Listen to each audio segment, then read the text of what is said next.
I'd like to say hello to the George Brown Admissions Review Committee. My name is Joshua Boychuk, and I'm applying to your Video Design and Productions program for the 2021 fall semester. I've had an interest in filmmaking for a very long time, but this movie I'm talking to you about today is very special to me.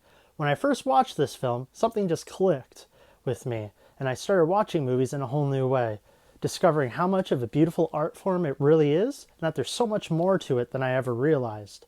The film I'm talking to you about today is the film called Drive, which is directed by Nicholas Winding Refn, which would turn out to be his breakout film into the mainstream. Prior to this, he directed the Pusher trilogy, which starred Mads Mikkelsen, and Bronson, which starred Tom Hardy. Drive is written by Hossein Amini, which is based on the short novel of the same name by James Sallis. Ryan Gosling stars as the character whose name we never learn, garnering an easy comparison to Clint Eastwood's iconic Man with No Name, and will be referred to as Driver throughout this video. Carey Mulligan co-stars as Irene, who is the love interest, but provides so much more to this tired cliche. Drive has a stacked cast of Bryan Cranston, who is still starring in Breaking Bad at the time, Albert Brooks in a criminally underrated villain role, Hellboy's Ron Perlman, Christina Hendricks, and a pre-Star Wars Oscar Isaac. Drive has a very simple plot. Ryan Gosling plays a stunt driver who moonlights as a wheelman for heists. He meets his next-door neighbor Irene and her young son Benicio. All three grow close, and Irene and Driver begin a relationship with one another. Driver soon finds out from Irene that her husband, Standard, is returning home from prison. When Standard returns, Driver discovers that Standard owes protection money when finding him beaten up in their apartment's parking garage. Driver offers to help pull off a heist in order to reimburse the protection money, and of course, the heist doesn't go as planned, and Driver is thrust down a path of violence in order to survive. Now that sounds like a generic setup for a movie, which it is. What makes this such a great film begins with Nicholas Winding Refn's unique direction. This film is executed with so much attention to detail and a sense of minimalism that gives it its story. The visuals should be given the most credit. With cinematography by Newton Thomas Sigel, every frame looks like it could be a painting.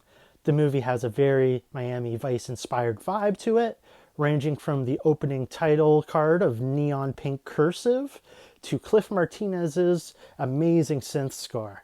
Martinez would go on to compose for future Refn projects, Only God Forgives, Neon Demon, and The Amazon Show, Too Old to Die Young. Back to the visuals. The movie has a very clean look, but also gives you a wide variety of feelings just from its camera work. Nicholas Winding Refn fully understands that what makes movies so different from novels is that they are a visual medium, following the old adage of show, don't tell. The opening scene, Driver is standing by an apartment window, explaining his rules to his clients on a phone and how they have 5 minutes to get into his car once the heist begins. Then, the camera slowly pans over a map with street routes marked out and a basketball game being played on the TV. Before the getaway, you see Ryan Gosling place his watch on the steering wheel and counting down the 5 minutes he gives the pair of thieves. Then, during the chase, he dips and dives through alleyways, showing the importance of the map. While all of this is going on, he turns on the radio to the Los Angeles Clippers game. Towards the end of the chase, the radio counts down the time left in the game, and Driver pulls up to their arena, Staples Center, as the game comes to an end. He parks in the arena garage and makes the perfect getaway, walking away in the crowd, making all the previous information given very important to the entire chase. In order to add tension to the scene, the camera is mostly placed either within the car or somehow attached to it, giving a very claustrophobic atmosphere and helps the audience feel like they are physically inside the car too. This introductory scene perfectly sets up the tone of the movie, making you realize you're in for something truly special. It's very obvious that Refn is a fan of long takes, and it leads to some beautifully done cinematography. The greatest example of this is one of the final scenes of the movie. I'm just going to say spoiler alert, and that you've been warned. At the end of the movie, Driver is in possession of a large amount of money that belongs to Bernie, played by Albert Brooks. This leads to him trying to return it, but ends up with him getting stabbed and then killing Bernie. The shot we see of them fighting is only of the ground and watching their two shadows struggle, with Driver eventually being victorious. The real highlight is what follows. You see a close-up of Gosling's bloody shoe on the concrete in a close-up shot. The camera rises up his leg very, very slowly. You see his bloody scorpion jacket, and then you see his face looking left of the camera, outside the front window of his car. It's motionless, eyes wide open, and you're unsure if he's even alive. The camera sits, and he hasn't taken a breath. We watch for a good 10 seconds, and we see him slowly blink, and the camera follows his arm to the ignition, and he starts the car. This scene builds tension in a remarkable fashion with how long it goes. It almost makes you unable to breathe while waiting to see if Driver had in fact survived.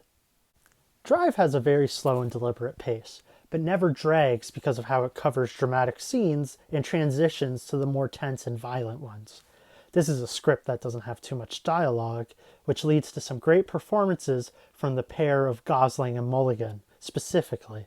Driver is a quiet character, but Gosling has always been great at conveying emotions without a whole lot of dialogue. Case in point being Blade Runner 2049 and First Man. You fully believe that these two people care about one another without even having to say it. They probably have the most screen time of any of the actors, and yet probably don't have as many lines as anyone else. This only goes further to show that they don't need to say much, simply because they show it. Bryan Cranston does an outstanding job as Shannon, which is to be expected of the Emmy Award winner. He certainly takes advantage of Driver, but you understand that he cares about Driver's safety when he essentially sacrifices himself when Bernie is out looking for Driver. This leads into Albert Brooks as the antagonist, Bernie Rose.